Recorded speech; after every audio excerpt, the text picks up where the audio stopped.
what Mother Nature can give to us and costs her nothing and gives us everything is that sense of connection, that sense of who we are and what we're here to do and how we're supposed to do it. Hi, I'm Sarah Woodard, and I am entering A World Gone Good for the second time.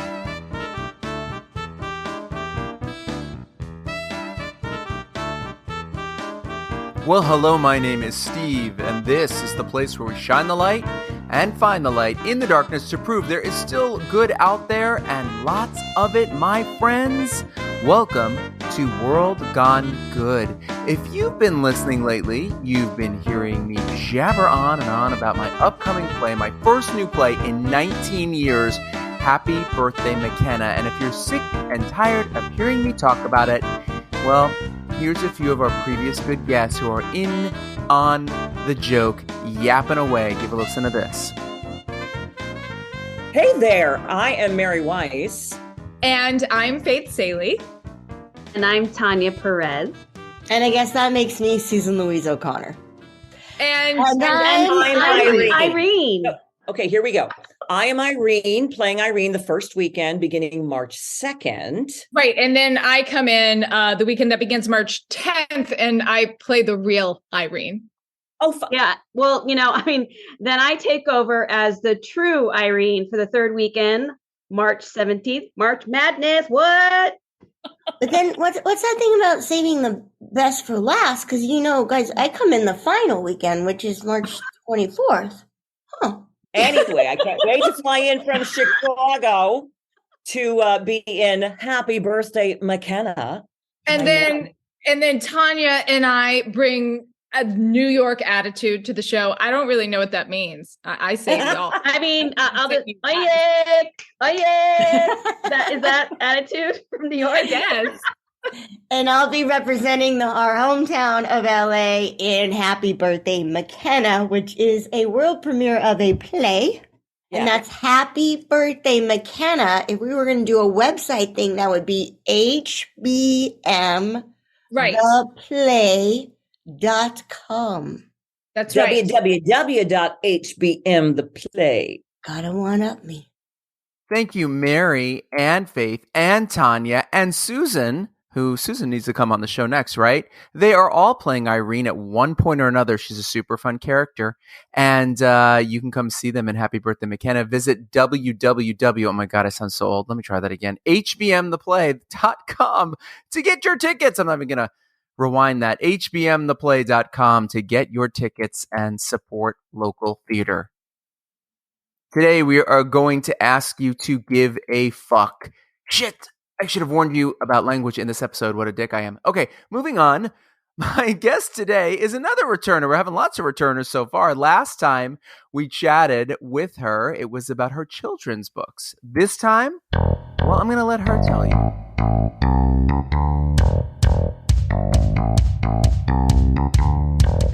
Sarah Woodard is an author, a podcaster, and she's ready to spark your consciousness, that is the name of her company, in every way naturally possible.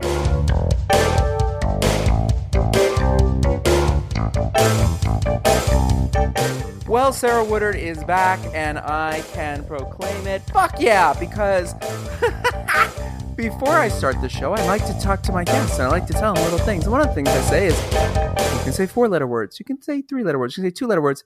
And Sarah, as per the last time, fessed right up and said, not only does she say 4-letter words, that's why pretty much we're here together. But let's talk about the last time. Let's get back to it. Sarah, the last time you were here, you were writing children's books. Something happened. You got hit by a small rock by a child. And now you're cursing like a sailor and doing a podcast. Now, what? Well, it sort of metaphorically could have been that, I suppose. We were in the woods a lot. So there's that. Yeah, go ahead. There is that, yeah.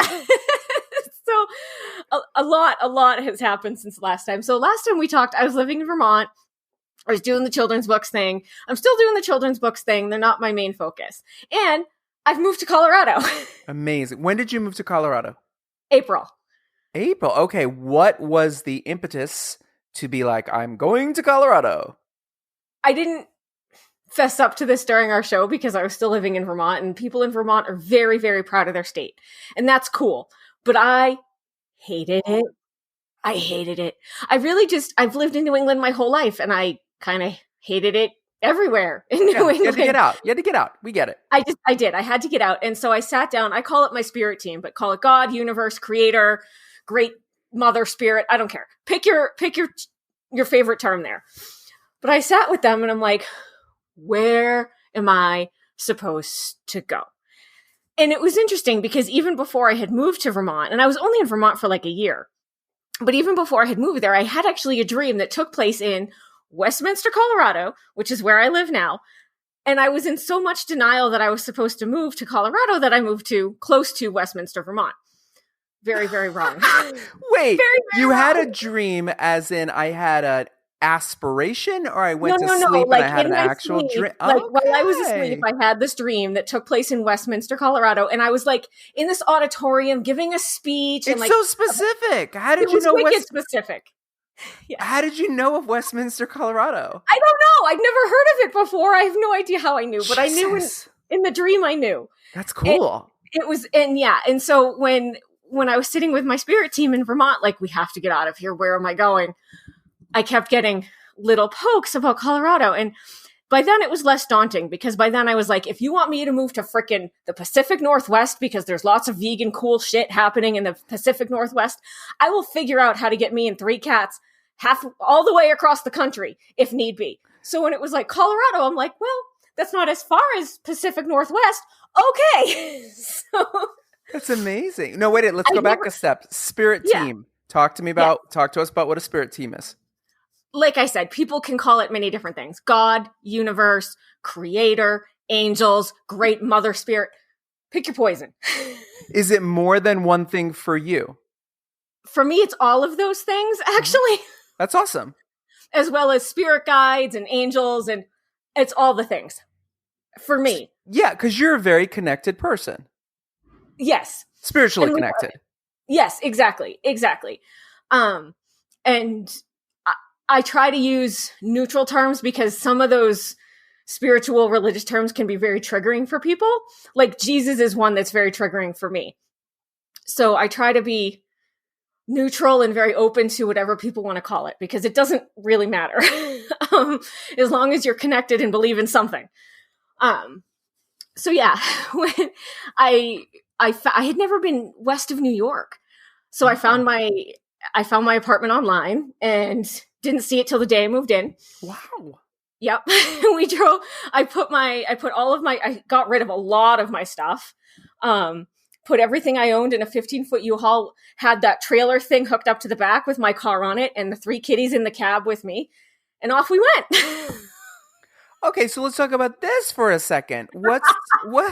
I love this. Well, look, I'm the guy who graduated college on a Saturday night and Sunday morning got up and moved to LA with, I think, about $1,400 in a bank account. It was 1990s, everybody. That's close to $1 million. Yeah, 1990s money. That was good money.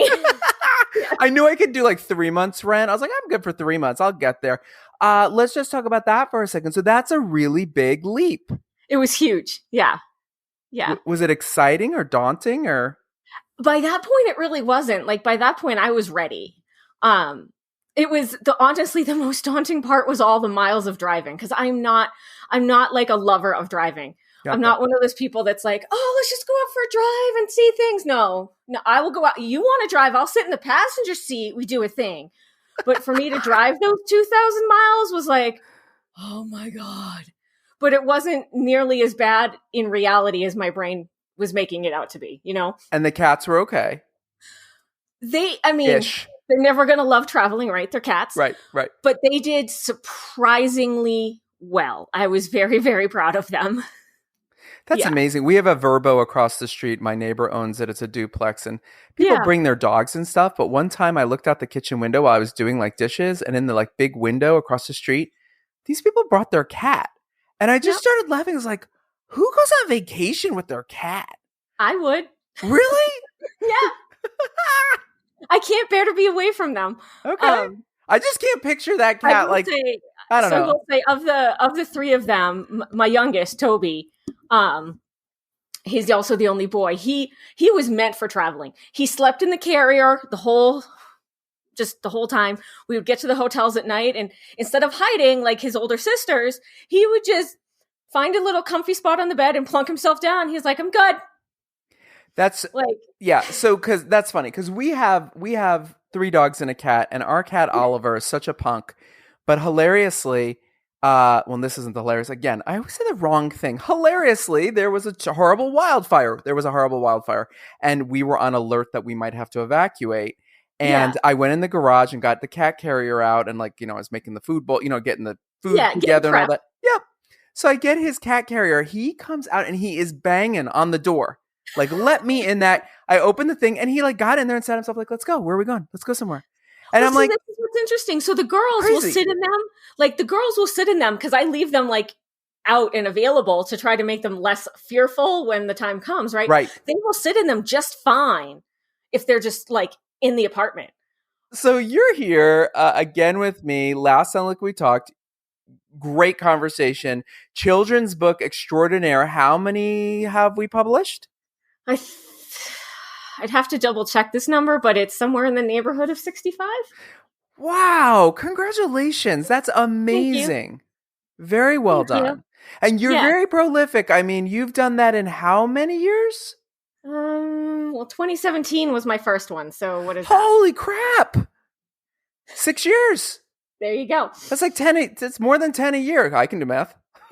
Well, you did better than I did. You figured out how many years it's been. So that's really impressive. I had on LL Abbott a couple weeks ago, and she's done, I think, 22 in, I can't remember how many years, but it was about 4 a year. So 8 years. Again, wait, can I do math? Yeah, right. That's about right. I think in the last 8 years, she's done about 4 a year. That's really great. What's the latest one?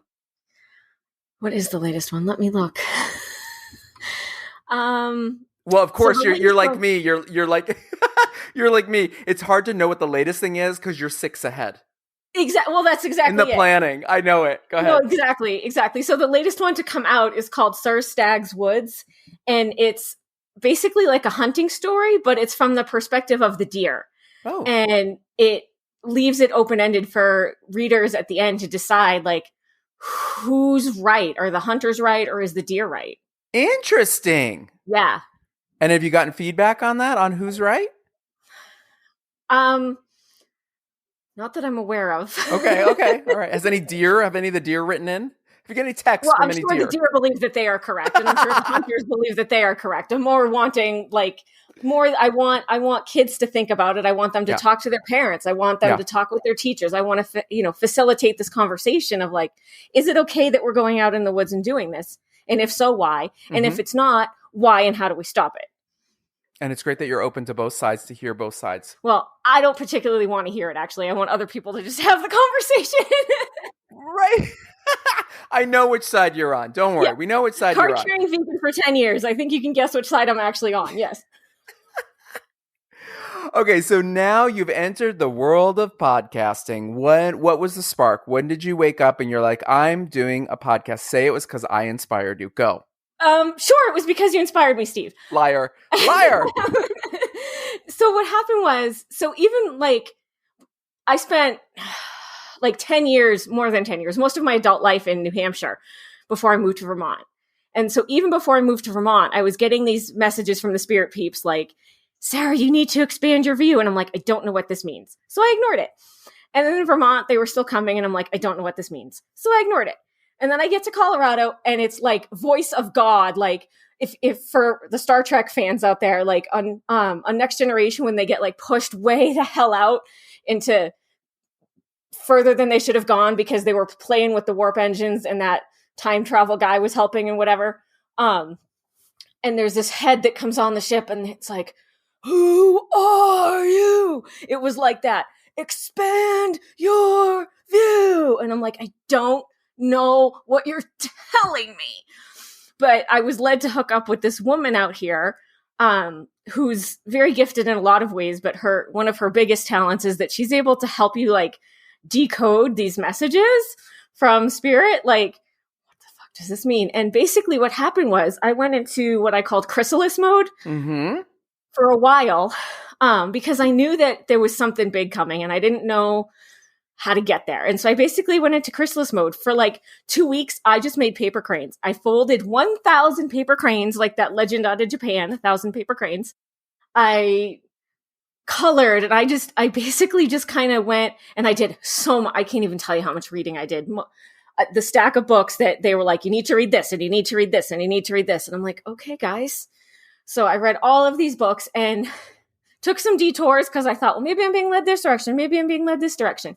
What it really turned out to be was many directions that all come together under sort of this umbrella of Spark Consciousness, which is my new business.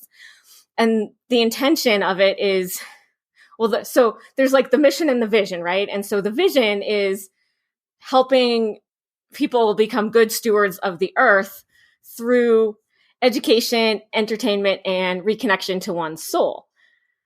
So how I'm approaching that, sort of what the mission is that through connection with nature, I'm helping young millennial women with an X, mind you, and others feeling lost to find their values and find their purpose.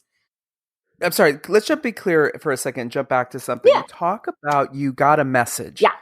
When you say you get a message, is it a message you hear in your head? Is it a message like, for me, it's more like signs, like songs will come on the radio that are literally saying what I need to hear at that moment, right? Yep. And also, or sometimes if somebody has passed away and I'm thinking about them and what they would do in this moment, a song they loved or a song I was connected to them will suddenly pop on somehow, right? Yep. And then I've talked about this on the show, I'm the king of finding pennies. Whenever If I'm questioning something, questioning myself, oh God, I find pennies. And then I'm like, nope, I'm on the right path. So is it like that? It's all of the above. Sometimes it's a voice, sometimes it's numbers, sometimes it's finding pennies, sometimes it's music on the radio or a song that pops in my head, or it's a voice. Something comes on the TV. It could be a commercial, any and all. Yeah. So you had this idea for a business, and part of the business is the arm that is the podcast. The podcast. Exactly. So and you've edited podcasts before, you've interviewed people before, you have no clue what I'm talking about, and you're like, I'm going to figure it out. Option B. Yeah. I had like for a very brief amount of time, I had tried to do like an interview show podcast, but I literally just posted it as it was recorded because I had no idea how to edit it. Right. And I really had no idea even how to host it. I just posted everything to SoundCloud because I had no idea what I was doing. But you were putting something out there, and that's 5 steps more than a lot of people ever get. So I applaud you for that. Well, thank you. But ultimately, I kept saying, well, I don't edit it because I want it to be organic and authentic. Yeah. Well, that's great. But having 5 minutes of dead air is not good. Right. Yeah. There's like a balance, right? There's a fine line, but also people need to be engaged and entertained. Right, because listen, this is the fact about a podcast, is if a podcast is great and you really enjoy it and it totally activates you and you connect to it, that's one thing. But if I'm not and I just want to go have coffee with my friends and talk about nothing, that's something different. That's what I was compare it to. Like sometimes I hear it, I'll hear certain podcasts, I'll listen to certain podcasts, and I'm like, oh, this should have just been a phone call. Right. Yeah. I like you. You're really nice. You seem cool. I'd have coffee with you, but this is not a show. No, right. Because that's it. So exactly. Right. So you then came up with a show, which you are calling. I'm calling it Give a Fuck, and fuck is spelled F*K because there are a few similarly named things out there. And that you can also get to it through my website. But yeah, so basically the business is going to be much bigger than it is now. There's a lot of other things that still have to get pulled into it. But right now, the 3 focus areas are the podcast, my online course that's coming in March, and then there'll be a digital magazine in October. But right now, the podcast is kind of the one piece of non-social media content that you can consume. What's the structure of the podcast? What's the mission of the podcast? So the point of it, excuse me. I didn't want to say that. What's the point of it, Sarah? What's the point? You sound like your dad. Knock it off. So the purpose is to present new information and or old information in a new way and hopefully help listeners see connections and live in harmony. Sometimes I'll also kind of provide other resources because I just love helping people to continue learning and making those connections of how we're all connected, right? I love helping people to see that. And you do that through your own personal stories as I've been on and listening to it. Oh, thank you. A lot of times it is. Yeah. Sometimes I find like cool articles that I'll share and then kind of connect that out to my life too. But I try to not just make it like the Sarah Show. I try to make it like applicable and like apply advice or like some sort of learning experience that people can obtain from it too. But I like that. This show. I kind of like that. Maybe we'll do that one another time. One thing about your show, and this is something, I worked on when I first started my show, and sometimes I stick to it, sometimes I don't. When I first started, I wanted my shows to be like exactly 20 to 25 minutes. I felt like short, less is more. And when you go back to the earlier versions of this show, earlier episodes, you're going to hear that. But as you start talking to people, especially when you start interviewing people, there's a conversation like you and I are having. Right. And they get longer. So your shows are shorter. They are. Was that a choice? It was a choice. I'm open to them getting my plan is to occasionally have people come on the show for interviews, but not all the time. Right. And so I suspect what's going to happen is the ones that are just me in front of the microphone will be shorter and the interview ones will be longer because like you said, there's a conversation. Right. And that takes up more space. But the intention is that it's short enough that people can hear the whole thing start to finish on their lunch break or when they're stuck in traffic or whatever. Because, and again, this was intentional. The idea is that it kind of flows from beginning to end with all the pieces kind of connecting. And so as much as you could pause it, you might miss some of that flow and that connection if you have to pause it, right? So hopefully they're short enough that people aren't like, oh crap, I got to get back to work and they have to pause and go back and do their whatever their thing is, right? Why is it so important to you for people to give a fuck? Oh, well, to paraphrase the Lorax, if we don't, who will? But also, really more even importantly than any Dr. Seuss story is like several reasons. I'm gonna back into the human one because for me it started as Mother Earth, and that kind of always comes first for me. Like up until this point in humanity, with the exception of indigenous tribes, most of whom the white man has screwed up in some way, shape, or form, we have done nothing but take and take and take and take and take. Like in the Shel Silverstein book, The Giving Tree, we take and we take and we take. And we're now getting to the end of the book, the Shel Silverstein book, where there's like the stump left, right? Right. If we don't start to care and we don't start to actually give back and try to live in a more balanced state, we're going to have no home, literally no home to live on. Plus, it's kind of rude and selfish, right? When you think about it, if we treated our friends that way or our family that way, they'd be like, who are you to keep taking this from me and taking that from me and taking that from me? And you've never paid me back and you've never offered to do anything for me. No, thank you. I'm done doing it for you, right? We need to shift that mindset. We need to stop being so selfish. We need to stop just being takers, takers, takers. When do you think that happened? Well, first of all, if we go back like in history, there was not nearly as many people on the planet at one point in time as there are now. And so when there was fewer people, it was very easy to look around. Like if you like the Laura Ingalls Wilder books, right? Like Pa says when they move out to, I forget, Kansas or somewhere in that part of the country. And he's like, look around at all that there is here for us. And it was easy to look at that and think there will always be this much because there wasn't that many people. Right. Right? Now we have way lots of people and you can't even look and see what Pa saw in those books, right? I don't think it was intentional. I think it was just sort of this gradual thing. Plus, as humans, we are kind of innately selfish. And I don't mean that in a negative way, But biologically, we're programmed to survive, just like any other animal. We are programmed to survive, and we have brains and ingenuity. And so we figure out how to use things to help us survive more and longer. And the longer we survive and the more of us there are, the harder it is. And we use our ingenuity again, right? It was never like intended in this, like, we hate the planet kind of way, but it's become this really bad thing that change is hard, right? People don't want to be confronted with, wow, we have to make this massive mind shift, but we do, right?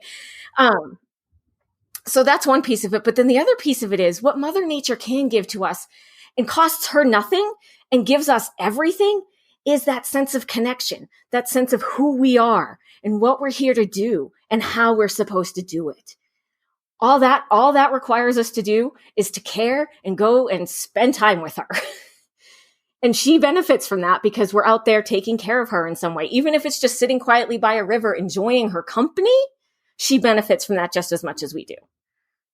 And there's such a reset that's going on too, because they talk about how if you need to reset your sleeping patterns, if you need to reset your eating patterns, if you need to reset your stress, is getting back into nature, getting away from your phone, letting the sun wake you up. I have a brand new, it's called a Hatch. My husband got it for me for the holidays. And instead of an alarm waking me up, it slowly lights up our room like the sun.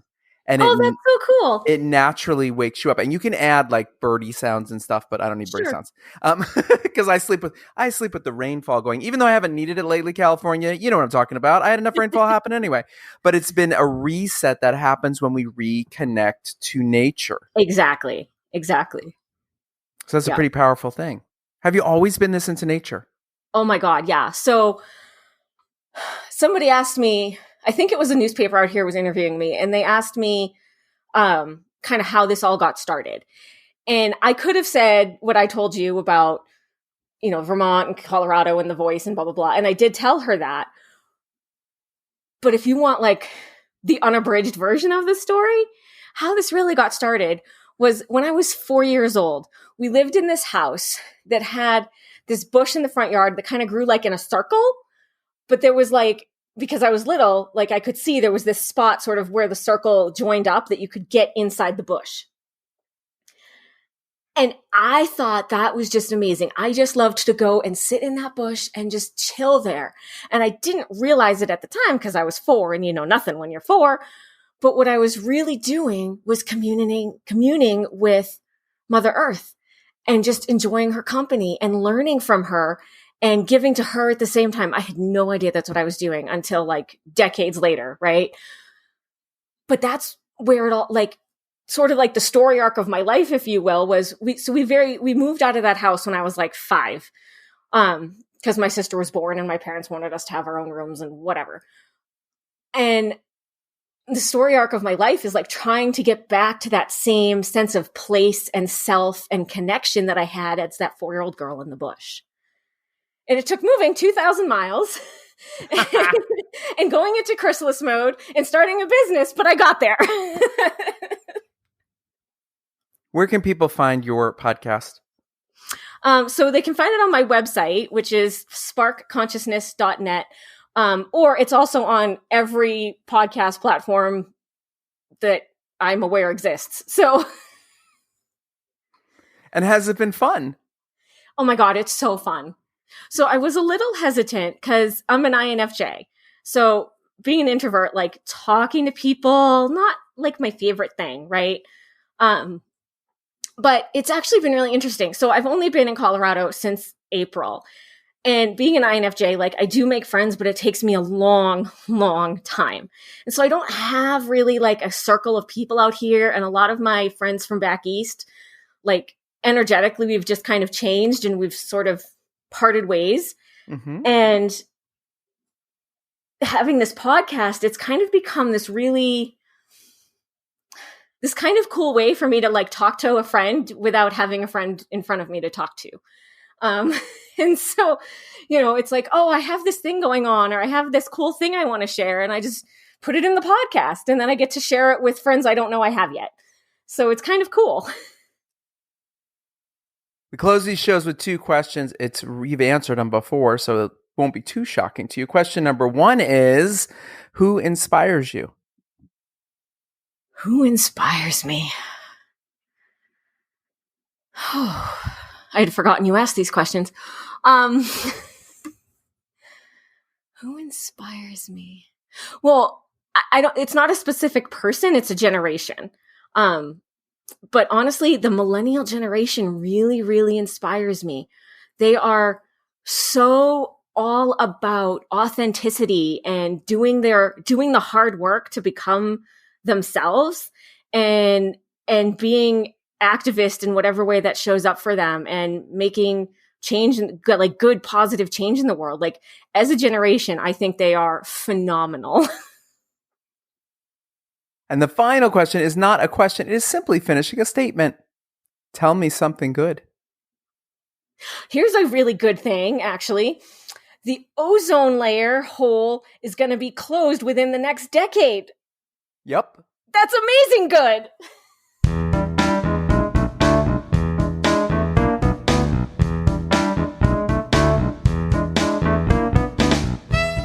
Thank you, Sarah, for sharing your good. Go give a fuck by listening to her podcast and visit her website while you're at it. Next time on World Gone Good.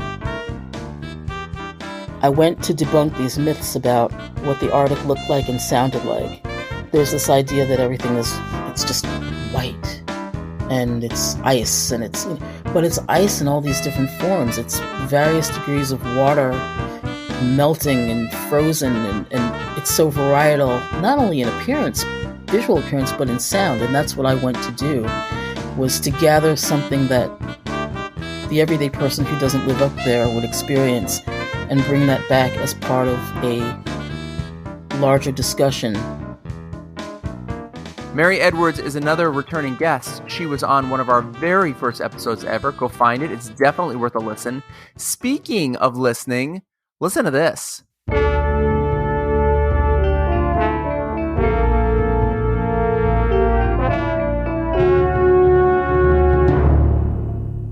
This is a soundscape that Mary recorded and created. It's part of her very varied musical arsenal. She got the opportunity to go up to the Arctic to record the sounds of glaciers and water and wind and nature. We just talked about all this nature stuff, right? Well, we're going to continue down that path. She takes us on her amazing journey on our next all-new episode. I can't wait for you to hear it. Until then, be good.